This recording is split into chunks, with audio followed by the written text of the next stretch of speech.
Parham, this announcement came from Iran's foreign minister. What do you make of it? So what we see right now today appears to be a step-by-step de-escalation path that both parties are taking. So first we had the ceasefire announcement between Israel and Lebanese Hezbollah. Then a few hours ago, Iranian Foreign Minister Abbas Araghchi announced on X saying that they have reopened the Strait of Hormuz to all commercial vessels. And then, so what we see here, but not everybody is happy about that. Of course, many people welcome that, especially European leaders welcome the idea. However, Israelis and Iranian hardliners are not especially happy about the news. So Iranian hardliners, when you watch Iranian state TV, you see that announcement after announcement from top Iranian military commanders saying that we will fight this to the end. We fight for Iran's national interest. The Iranian hardline news agency that are linked to Revolutionary Guards are saying that every ship that is going to pass through the Strait of Hormuz needs to get a permission from the Revolutionary Guards. U.S. and Israeli linked cargoes and vessels are not allowed to pass the Strait of Hormuz, and they're saying it's only for commercial vessels, and military vessels and warships are not allowed to pass.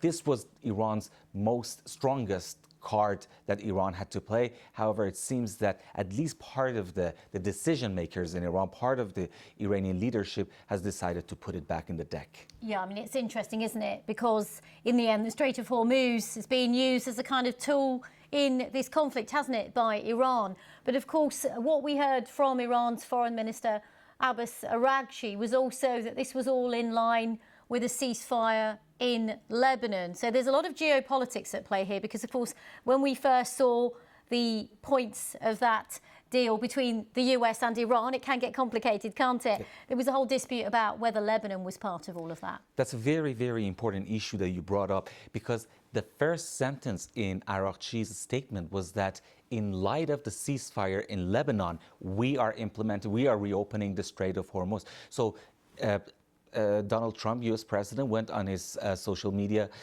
Truth Social, and saying that no, they're not related at all. However, Iranian authorities, one after another, are announcing and saying, publishing statements saying that these two are related. This was one of the conditions that Iran put forward, saying that if you want to strike any deal with Iran, first you need to get a ceasefire in Lebanon. And it shows, in a broader context, it shows that one of the things that Israelis, especially Israelis and Americans, wanted was Iran giving up the ambition, its influence in the region, and stop backing the militia groups in the region. So this shows that Iran, there is no appetite in Tehran to give up its support from Houthis to Lebanon, to Hezbollah in Lebanon. And Parham, how does this set the stage for possible next round of talks between America and Iran, which could possibly be again in Pakistan?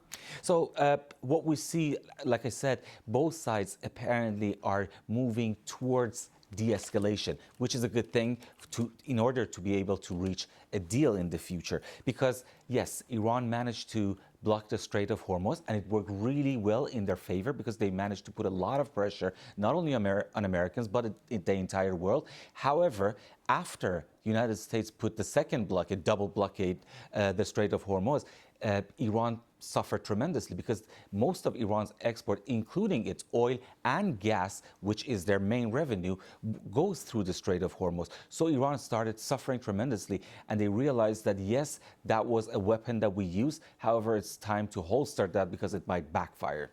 Okay, Parham, thank you very much for taking us through all the very different moving parts on that. Well, we mentioned